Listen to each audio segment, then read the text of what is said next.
Welcome to competitive cracker. ഞാൻ അശ്വതി ജോഷി.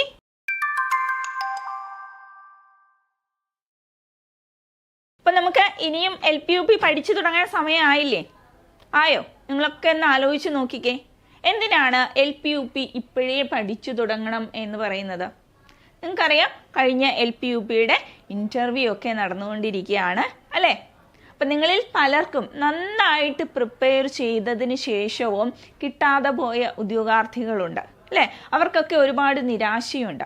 അപ്പം നിരാശരായി ഇരുന്നിട്ട് എന്തെങ്കിലും കാര്യമുണ്ടോ? ഇല്ല, ഒരു കാര്യവും ഇല്ല. നമ്മൾ പഠനം നിർത്തിക്കഴിഞ്ഞാൽ ബുദ്ധിമുട്ടാൻ നമുക്ക് തന്നെയാണ്. വീണ്ടും നമ്മൾ എന്ത് ചെയ്യണം? ആദ്യം മുതലേ പഠിച്ചു വരണം. ഇനി കഴിഞ്ഞ തവണ LPUPക്ക് അപ്ലൈ ചെയ്യാൻ സാധിച്ചില്ല, എന്നാൽ കേറ്റിട്ട് ഞാനിപ്പോൾ ക്വാളിഫൈഡ് ആണ്, അല്ലെങ്കിൽ ഇപ്പോൾ എഴുതിയ കേറ്റിട്ട് എനിക്ക് കിട്ടുമെന്ന് ഉറപ്പുള്ളവർ എന്ത് ചെയ്യുക? നെക്സ്റ്റ് സ്റ്റെപ്പ്, അടുത്ത എനിക്ക് LPUP ആണ്, അടുത്ത LPUP എനിക്ക് എഴുതിയെടുത്തേ മതിയാകൂ. കാരണം എന്താ? ഇനിയിപ്പോൾ ഖാദർ കമ്മിറ്റി റിപ്പോർട്ടൊക്കെ വന്നു കഴിഞ്ഞാൽ, അതൊക്കെ നടപ്പിലാക്കാൻ തുടങ്ങിക്കഴിഞ്ഞാൽ എന്തായിരിക്കും അവസ്ഥ എന്ന് നിങ്ങൾക്ക് വ്യക്തമായിട്ട് അറിയാം. അധ്യാപനത്തിൻ്റെ ക്വാളിഫിക്കേഷനൊക്കെ അങ്ങോട്ട് മാറും അല്ലേ? സിലബസിൻ്റെ രീതി മാറും, എക്സാമിൻ്റെ രീതിയും മാറും. അപ്പം ഇപ്പം നമ്മൾ പഠിച്ചുകൊണ്ടിരിക്കുന്ന രീതി ആയിരിക്കില്ല പിന്നീട് നമ്മൾ ഫോളോ ചെയ്യേണ്ടത്. മനസ്സിലായോ? അപ്പം ഇപ്പോഴേ പഠിച്ചു തുടങ്ങണം. ഉറപ്പായിട്ടും 2026 ഡിസംബറിലോ അല്ലെങ്കിൽ 2027 തുടക്കത്തിലോ എന്ത് വിളിക്കാം? അടുത്ത LPUP വിളിക്കാൻ ചാൻസ് ഉണ്ട്. അപ്പം ഇപ്പോഴേ പഠിച്ചു തുടങ്ങുന്നവർക്ക് മാത്രമേ മുന്നിലേക്ക് എത്താൻ സാധിക്കുകയുള്ളൂ. അപ്പം നമുക്ക് ഒരു ഉദ്യോഗാർത്ഥി ആദ്യം പഠിച്ചു തുടങ്ങുമ്പോൾ, ഇപ്പോൾ സൈക്കോളജി പഠിച്ചു തുടങ്ങുമ്പോൾ നോക്കാം, നിങ്ങൾ എന്തായാലും കേട്ടിട്ട് പാസ്സായവരാണ്. അപ്പോൾ LPUP പഠിച്ചു തുടങ്ങുമ്പോൾ നിങ്ങൾ ആദ്യം എന്താ ചെയ്യുക? പഠിച്ചു തുടങ്ങണമെങ്കിൽ എങ്ങനെ ക്വസ്റ്റ്യൻസ് വരുന്നു എന്ന് നിങ്ങൾക്ക് അറിയണം അല്ലേ? നമ്മളെല്ലാവരും ചെയ്യുന്ന ഒരു കാര്യമാണ്, PYQ എടുക്കുന്നു, അത് പരിശോധിക്കുന്നു. നമുക്ക് 20 മാർക്കിനാണ് വരുന്നത്. എഡ്യൂക്കേഷണൽ സൈക്കോളജി 20 മാർക്കിനാണ് വരുന്നത്. അവിടെ സ്റ്റേറ്റ്മെൻറ്റ് ടൈപ്പ് ചോദ്യങ്ങളും കാണും അല്ലേ? അപ്പോൾ സ്റ്റേറ്റ്മെൻറ്റ് ടൈപ്പ് ചോദ്യങ്ങളെയൊക്കെ മനസ്സിലാക്കണമെങ്കിൽ വളരെ ആഴത്തിൽ പഠിക്കണം. അപ്പം എങ്ങനെ പഠിച്ചു തുടങ്ങും? പഠിച്ചു തുടങ്ങുന്നവർ ആദ്യമേ ഒരു 20 മാർക്കിൻ്റെ ക്വസ്റ്റ്യൻസ് എടുത്തിട്ട് 20 ചോദ്യങ്ങളും കാണാതെ പഠിച്ചിട്ട് യാതൊരു കാര്യമില്ല. നിങ്ങൾ ഒരു ചോദ്യം എടുക്കുക, ആദ്യത്തെ ഒരു ചോദ്യം എടുക്കുക, ആ ചോദ്യവുമായി ബന്ധപ്പെട്ട റിലേറ്റ് ചെയ്തിട്ടുള്ള എല്ലാ ഫാക്ട്സും പഠിക്കുക. ഇപ്പം നോക്കൂ, ഞാനിവിടെ ഒരു ചോദ്യം കൊണ്ടുവന്നിട്ടുണ്ട്, ബുദ്ധിയുമായി ബന്ധപ്പെട്ട ഒരു ചോദ്യമാണ്. ഈ ചോദ്യം നിങ്ങൾ പലപ്പോഴും കണ്ടിട്ടുള്ളതുമായിരിക്കാം അല്ലേ? അപ്പം ബുദ്ധിയെക്കുറിച്ച് ഒരു ചോദ്യം കാണുന്നു, ഏത് തരം ബുദ്ധിയാണെന്ന് നിങ്ങൾ നോക്കും. അപ്പം ഈ ഒരു ബുദ്ധിയെക്കുറിച്ച് മാത്രം പഠിച്ചാൽ മതിയോ? പോരാ അല്ലേ? വൈജ്ഞാനിക ബുദ്ധി സിദ്ധാന്തങ്ങളെല്ലാം നോക്കണം, ആദ്യകാല ബുദ്ധി സിദ്ധാന്തങ്ങളെല്ലാം നോക്കണം, ബുദ്ധിമാപനം നോക്കണം. ആ ഏരിയ കംപ്ലീറ്റ് കവർ ചെയ്യുക. ഇനി പ്രാക്ടീസ് ചെയ്യാൻ നിങ്ങളുടെ കയ്യിൽ LPUPയുടെ ക്വസ്റ്റ്യൻസ് വളരെ കുറവായിരിക്കാം അല്ലേ? അതിന് നിങ്ങൾ എന്ത് ചെയ്യണം? കേറ്റിറ്റിൻ്റെ ക്വസ്റ്റ്യൻ പേപ്പേഴ്സ് ഉണ്ട് അല്ലേ? കേറ്റിറ്റിൻ്റെ ക്വസ്റ്റ്യൻ പേപ്പേഴ്സ് സൈക്കോളജിയുടെ ഭാഗത്ത് നിന്നുള്ള ചോദ്യങ്ങൾ നോക്കുക. ഇപ്പോൾ ബുദ്ധിയാണ് നിങ്ങൾ പഠിച്ചിട്ടുള്ളതെങ്കിൽ ആ ബുദ്ധിയുടെ ഭാഗത്ത് നിന്നുള്ള ചോദ്യങ്ങളെല്ലാം നിങ്ങൾക്ക് ആൻസർ ചെയ്യാൻ സാധിക്കുന്നുണ്ടോ എന്ന് നിങ്ങൾ എന്ത് ചെയ്യുക? വിലയിരുത്തുക. ഒരു പ്രദേശത്തിൻ്റെ ഭൂപടം തയ്യാറാക്കുന്നതിനും സംഗീതോപകരണങ്ങൾ ഉപയോഗിക്കുന്നതിലും മിടുക്ക് കാണിക്കുന്ന കുട്ടി ഏതെല്ലാം ബഹുമുഖ ബുദ്ധിയാണ് ഇവിടെ പ്രകടമാക്കുന്നത്? ഇവിടെ ഞാൻ ഓപ്ഷൻസ് കൊടുത്തിട്ടില്ല, നേരിട്ട് ഉത്തരത്തിലേക്ക് പോവുകയാണ്. ദൃശ്യസ്ഥലപരമായതും സംഗീതപരവുമായ ബുദ്ധി, visual spatial intelligence and musical intelligence. അപ്പം നിങ്ങൾക്ക് മനസ്സിലായി ഇത് ഏത് ഭാഗത്തു നിന്നുള്ള ചോദ്യമാണ്? ബഹുമുഖ ബുദ്ധി. ബഹുമുഖ ബുദ്ധി സിദ്ധാന്തം ആരുടേതാണ്? പഠിക്കണം അല്ലേ? മൾട്ടിപ്പിൾ ഇൻ്റലിജൻസ് തിയറി ആരുടേതാണ്? ഹൊവാർഡ് ഗാർഡനറുടേതാണ് അല്ലേ? അപ്പം അവിടെ നിന്ന് നിങ്ങൾ പഠിച്ചു തുടങ്ങണം. നമുക്ക് നോക്കിയാലോ. അപ്പോൾ ബഹുമുഖ ബുദ്ധി ആരുടേതാണ്? ഹൊവാർഡ് ഗാർഡനറുടേതാണ് ബഹുമുഖ ബുദ്ധി സിദ്ധാന്തം. അദ്ദേഹം എത്ര തരം ബുദ്ധികളെ കുറിച്ചാണ് പറഞ്ഞിട്ടുള്ളത്? 9 തരം ബുദ്ധികളെ കുറിച്ചാണ് പറഞ്ഞിട്ടുള്ളത്. അദ്ദേഹത്തിന്റെ പുസ്തകമായ ഫ്രെയിംസ് ഓഫ് മൈൻഡിൽ 7 തരം ബുദ്ധികളും അതുപോലെ ഇന്റലിജൻസ് റീഫ്രെയിമിൽ 2 ബുദ്ധികളും കൂടെ അദ്ദേഹം കൂട്ടിച്ചേർത്തു. 2 തരം ബുദ്ധിയും കൂടെ അവിടെ കൂട്ടിച്ചേർത്തു. അതേതെല്ലാമാണെന്ന് നമുക്കൊന്ന് നോക്കാം. അപ്പൊ ഇത്രയും കാര്യങ്ങൾ ഇവിടെ ഓർത്തിരിക്കുക കേട്ടോ. നോക്കൂ, ഏതൊക്കെയാണ് 9 തരം ബുദ്ധികൾ? ഭാഷാപരമായ ബുദ്ധി, യുക്തിചിന്താപരവും ഗണിതപരവുമായ ബുദ്ധി.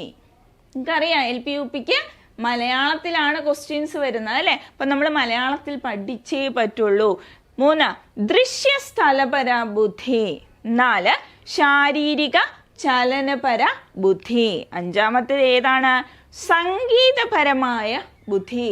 നമ്മളവിടെ ഫസ്റ്റ് ക്വസ്റ്റ്യനിൽ കണ്ടു അല്ലെ, സംഗീതപരമായ ബുദ്ധി. 6 വ്യക്ത്യാന്തര ബുദ്ധി, 7 ആന്തരിക വൈയക്തിക ബുദ്ധി, 8 പ്രകൃതിപരമായ ബുദ്ധി, 9 അസ്തിത്വപരമായ ബുദ്ധി. അപ്പൊ ഇന്റലിജൻസ് റീഫ്രെയിംഡ് എന്ന പുസ്തകത്തിൽ കൂട്ടിച്ചേർത്ത ആ 2 തരം ബുദ്ധികൾ ഏതൊക്കെയായിരുന്നു? ഈ പ്രകൃതിപരമായ ബുദ്ധി നാച്ചുറലിസ്റ്റിക് ഇന്റലിജൻസും അസ്തിത്വപരമായ ബുദ്ധി എക്സിസ്റ്റൻഷ്യൽ ഇന്റലിജൻസുമാണ്. ഇതിൽ പിന്നീട് ഈ അസ്തിത്വപരം ബുദ്ധി എന്ത് ചെയ്തു? ഒഴിവാക്കി. ഇപ്പൊ നിലവിൽ 8 തരം ബുദ്ധികളാണ് മൾട്ടിപ്പിൾ ഇന്റലിജൻസ് തിയറിയിൽ ഉള്ളത്. അപ്പൊ ഏതാണ് ഒഴിവാക്കിയത്? അസ്തിത്വപരമായ ബുദ്ധിയാണ് ഒഴിവാക്കിയത്. അപ്പൊ നമുക്ക് ആ 9 തരം ബുദ്ധികൾ ഏതൊക്കെയാണെന്ന് ഒന്നുകൂടെ നോക്കാം. ഭാഷാപരമായ ബുദ്ധി, യുക്തിചിന്താപരവും ഗണിതപരവുമായ ബുദ്ധി, ദൃശ്യസ്ഥലപര ബുദ്ധി, ശാരീരിക ചലനപര ബുദ്ധി, സംഗീതപരമായ ബുദ്ധി, വ്യക്ത്യാന്തര ബുദ്ധി, ആന്തരിക വൈയക്തിക ബുദ്ധി, പ്രകൃതിപരമായ ബുദ്ധി, അസ്തിത്വപരമായ ബുദ്ധി. നോക്കൂ, നമ്മളോട് ചോദ്യം ചോദിക്കുമ്പോൾ ഇപ്പൊ നമ്മൾ നേരത്തെ കണ്ട ചോദ്യം ഇല്ലേ, അതെങ്ങനെയായിരുന്നു? ആപ്ലിക്കേഷൻ ലെവലിലായിരുന്നു ചോദിച്ചത്. അപ്പം നമ്മൾ കുട്ടികളിൽ ഭാഷാപര ബുദ്ധി ഉണ്ടോ എന്ന് ചെക്ക് ചെയ്യണം, സ്കൂളിലെ ടീച്ചേഴ്സ് അല്ലേ. അതിന് നമ്മൾ എന്തൊക്കെയാണോ സംഘടിപ്പിക്കേണ്ടത്? സംവാദങ്ങൾ, ചർച്ചകൾ, സെമിനാറുകൾ, അതുപോലെ വിവിധ വ്യവഹാര രൂപങ്ങളിൽ രചനകൾ, പ്രഭാഷണങ്ങൾ, അഭിമുഖങ്ങൾ. അപ്പോൾ കുട്ടികളിൽ നിന്ന് ആർക്കൊക്കെ ഭാഷാപരമായ ബുദ്ധി ഉണ്ട് എന്ന് നമുക്ക് തിരിച്ചറിയാൻ സാധിക്കും. ഇങ്ങനെ ഭാഷാപരമായ ബുദ്ധി ഉള്ളവർ ആരൊക്കെയാണ്? Writers, lawyer, journalist, teacher. അപ്പോൾ ഈ ഉദാഹരണങ്ങളിൽ നിന്നായിരിക്കും നിങ്ങൾക്ക് എവിടെ ചോദ്യം വരിക? ആപ്ലിക്കേഷൻ ലെവലിലായിരിക്കും ചോദ്യം വരിക അല്ലേ. നോക്കൂ, ഇവിടെ ഫസ്റ്റ് ക്വസ്റ്റ്യനിൽ ചോദിച്ചപ്പോൾ നമ്മൾ എന്താ ചോദിച്ചത്? ഒരു പ്രദേശത്തിന്റെ ഭൂപടം തയ്യാറാക്കുന്നതിനും, അപ്പം അത് തയ്യാറാക്കുന്ന ആളാണ് അല്ലേ, സംഗീതോപകരണങ്ങൾ ഉപയോഗിക്കുന്നതിലും മിടുക്ക് കാണിക്കുന്ന അങ്ങനെയുള്ള കുട്ടിയെയാണ് ഇവിടെ ചോദിച്ചിരിക്കുന്നത്. അപ്പം നമുക്ക് ചോദ്യം വരുമ്പോൾ ഇത്തരത്തിലുള്ള ചോദ്യങ്ങളായിരിക്കും നമുക്ക് പ്രതീക്ഷിക്കേണ്ടത്. അപ്പോൾ ബഹുമുഖ ബുദ്ധിയാണ് നമ്മൾ പഠിച്ചുകൊണ്ടിരിക്കുന്നത്. ഹൊവാർഡ് ഗാർണറെ ഓർത്തിരിക്കുക. ആകെ 9 തരം ബുദ്ധിയാണ്. അതിൽ ഇന്റലിജൻസ് റീഫ്രെയിംഡ് എന്ന പുസ്തകത്തിൽ കൂട്ടിച്ചേർത്ത പ്രകൃതിപര ബുദ്ധിയും അസ്തിത്വപര ബുദ്ധിയുമുണ്ട്. അതിൽ അസ്തിത്വപരമായ ബുദ്ധി ഒഴിവാക്കിയിട്ടുണ്ട്. ഇപ്പോൾ എത്ര എണ്ണമുണ്ട്? 8 എണ്ണമാണ് ഉള്ളത്. അത് ഏതൊക്കെയാണ്? ഭാഷാപര ബുദ്ധി, യുക്തിചിന്താപരവും ഗണിതപരവുമായ ബുദ്ധി, ദൃശ്യസ്ഥലപര ബുദ്ധി, ശാരീരിക ചലനപര ബുദ്ധി, സംഗീതപരമായ ബുദ്ധി, വ്യക്ത്യാന്തര ബുദ്ധി, ആന്തരിക വൈയക്തിക ബുദ്ധി, പ്രകൃതിപര ബുദ്ധി, അസ്തിത്വപരമായ ബുദ്ധി. ഇതിൽ ഇത് ഒഴിവാക്കിയിട്ടുണ്ട്. പിന്നീട് നമ്മൾ പഠിച്ചത് ആദ്യത്തേതായ ഭാഷാപര ബുദ്ധി. അവിടെ ടീച്ചേഴ്സ് കുട്ടികളിൽ പ്രയോഗിച്ച് നോക്കേണ്ടത് എന്തൊക്കെ പ്രവർത്തനങ്ങളാണ്? സംവാദങ്ങൾ സംഘടിപ്പിക്കുക, ചർച്ചകൾ സംഘടിപ്പിക്കുക, സെമിനാറുകൾ, വിവിധ വ്യവഹാര രൂപങ്ങളിൽ രചനകൾ നടത്തുക, പ്രഭാഷണങ്ങൾ, അഭിമുഖങ്ങൾ. അതുപോലെ നമ്മൾ ഉദാഹരണവും പഠിച്ചു. റൈറ്റേഴ്സ്, ലോയർ, ജേർണലിസ്റ്റ്, ടീച്ചറൊക്കെ ഈ ഭാഷാപര ബുദ്ധി ഉള്ളവരാണ്. അടുത്ത നോക്കൂ, യുക്തിചിന്താപരവും ഗണിതപരവുമായ ബുദ്ധി. ഇവിടെ എന്തൊക്കെ പ്രവർത്തനങ്ങൾ നൽകാൻ സാധിക്കും? ചാർട്ടുകൾ നിർമ്മിക്കുക, ഗ്രാഫുകൾ, പട്ടികകൾ തയ്യാറാക്കുക, അതുപോലെ പരസ്പര ബന്ധം കണ്ടെത്തൽ, പ്രശ്ന പരിഹരണം, പരീക്ഷണ നിരീക്ഷണങ്ങളിൽ ഏർപ്പെടൽ, പാറ്റേൺ തയ്യാറാക്കൽ, ഇതൊക്കെ കുട്ടികൾക്ക് നമുക്ക് കൊടുക്കാൻ സാധിക്കും. അപ്പോൾ അതിലെ ഉദാഹരണം മാത്തമെറ്റീഷ്യൻ, അപ്പോൾ യുക്തിചിന്താപരവും ഗണിതപരവുമായ ബുദ്ധിയുള്ള ആളാണ് അല്ലേ. അതുപോലെ കമ്പ്യൂട്ടർ പ്രോഗ്രാമർ, ഇങ്ങനെയുള്ള ആളാണ്. Accountant, scientist. അപ്പോൾ ഇവരെയൊക്കെ വെച്ചിട്ട് നിങ്ങളോട് ചോദ്യം ചോദിക്കും. അപ്പം ഇത് മനസ്സിലാക്കിയിരിക്കുക, നിങ്ങൾ എന്തൊക്കെ പ്രവർത്തനങ്ങളാണ് ക്ലാസ്സിൽ കൊടുക്കേണ്ടത് എന്ന് ഓർത്തിരിക്കുക. ഓക്കെ, അടുത്തത് നമുക്ക് നോക്കാം. ദൃശ്യസ്ഥലപര ബുദ്ധി, ചിത്രങ്ങൾക്ക് നിറം കൊടുക്കൽ, കൊളാഷ് നിർമ്മാണം, പോസ്റ്ററുകൾ തയ്യാറാക്കൽ, നിറങ്ങളെ സംയോജിപ്പിക്കൽ, അതുപോലെ തന്നെ സ്കൂളിന്റെ പ്ലാൻ വരയ്ക്കൽ. കുട്ടികളോട് പറയാം, നിങ്ങളുടെ സ്കൂളിന്റെ മാതൃക വരയ്ക്കാമോ എന്ന് ചോദിക്കാം. പ്രദേശത്തിന്റെ ഭൂപടം തയ്യാറാക്കുക. നോക്കൂ, പ്രദേശത്തിന്റെ ഭൂപടം എന്ന് പറയുമ്പോൾ നമ്മൾ സ്കൂളിലെ കുട്ടികളോടാണ് പറയുന്നത് അല്ലെ. അപ്പൊ സ്കൂളിന്റെ കാര്യം മാത്രം പറഞ്ഞാൽ മതി. അപ്പൊ കുട്ടിക്ക് അവിടെ കഴിവുണ്ടോ എന്നാണ് നമ്മൾ പരിശോധിക്കുന്നത് കേട്ടോ. അപ്പൊ ചിത്രങ്ങൾ നിറം കൊടുക്കൽ, കൊളാഷ് നിർമ്മാണം, പോസ്റ്ററുകൾ തയ്യാറാക്കൽ, നിറങ്ങളെ സംയോജിപ്പിക്കൽ, സ്കൂളിന്റെ പ്ലാൻ വരയ്ക്കൽ, പ്രദേശത്തിന്റെ ഭൂപടം തയ്യാറാക്കുക. അപ്പൊ അവൻ വലുതാകുമ്പോൾ ആരൊക്കെയാകാം? ഒരു ആർക്കിടെക്റ്റോ എൻജിനീയേഴ്സ് ആകാം, ആർട്ടിസ്റ്റ്, ഇന്റീരിയർ ഡിസൈനേഴ്സ് ഒക്കെ ആകാൻ സാധിക്കും. അപ്പോൾ ഇവരൊക്കെ എന്ത് ബുദ്ധിയുള്ളവരാണ്? ദൃശ്യസ്ഥലപര ബുദ്ധി. ഇതാണ് നമ്മൾ നേരത്തെ ക്വസ്റ്റ്യനിൽ കണ്ടത് അല്ലേ. അടുത്ത നോക്കൂ, ശാരീരിക ചലനപര ബുദ്ധി. അഭിനയം, അനുകരണം, അതുപോലെ കായിക പ്രാധാന്യമുള്ള പ്രവർത്തനങ്ങൾ, കരകൗശല പ്രവർത്തനങ്ങളൊക്കെ നമുക്ക് സ്കൂളിൽ കുട്ടികളെ കൊണ്ട് ചെയ്യിക്കാൻ സാധിക്കും അല്ലേ. അപ്പോൾ അവരിൽ നിന്ന് നമുക്ക് ഡാൻസേഴ്സ്, ആക്ടേഴ്സ്, സ്പോർട്സ് പേഴ്സൺ, അതുപോലെ ഫിസിക്കൽ എഡ്യൂക്കേഷനിൽ മികച്ച കുട്ടികളെ, അതുപോലെ സർക്കസ് ആർട്ടിസ്റ്റിനെയൊക്കെ നമുക്ക് കണ്ടെത്താൻ സാധിക്കും. അപ്പൊ ഇവരൊക്കെ എന്ത് തരം ബുദ്ധിയുള്ളവരാണ്? ശാരീരിക ചലനപര ബുദ്ധി. അപ്പൊ ഇവരെയൊക്കെയും ഉപയോഗിച്ചുകൊണ്ട് ആപ്ലിക്കേഷൻ ലെവലിൽ നമ്മളോട് ചോദ്യം ചോദിക്കും. ഇനി സംഗീതപരമായ ബുദ്ധി. ഇവിടെ ഏതൊക്കെയാണ്? കവിതകളുടെ താളം കണ്ടെത്തൽ, സംഗീതോപകരണങ്ങളുടെ ഉപയോഗിക്കൽ, കലാസ്വാദനം അല്ലെ, അങ്ങനെയുള്ള പ്രവർത്തനങ്ങളിൽ ഏർപ്പെടൽ, ശ്രവ്യ സങ്കേതങ്ങൾ പ്രയോജനപ്പെടുത്തൽ. അപ്പൊ അവരിൽ ആരൊക്കെ ഉണ്ടാകാം? സിംഗേഴ്സ് ഉണ്ടാവാം, മ്യൂസീഷ്യൻസ് ഉണ്ടാകാം, കമ്പോസേഴ്സും ഉണ്ടാകാം. അപ്പൊ അവരെ നമുക്ക് അങ്ങനെ കണ്ടെത്താൻ സാധിക്കും, സംഗീതപരമായ ബുദ്ധിയുള്ളവർ. അടുത്ത് നോക്കൂ, വ്യക്ത്യാന്തര ബുദ്ധി.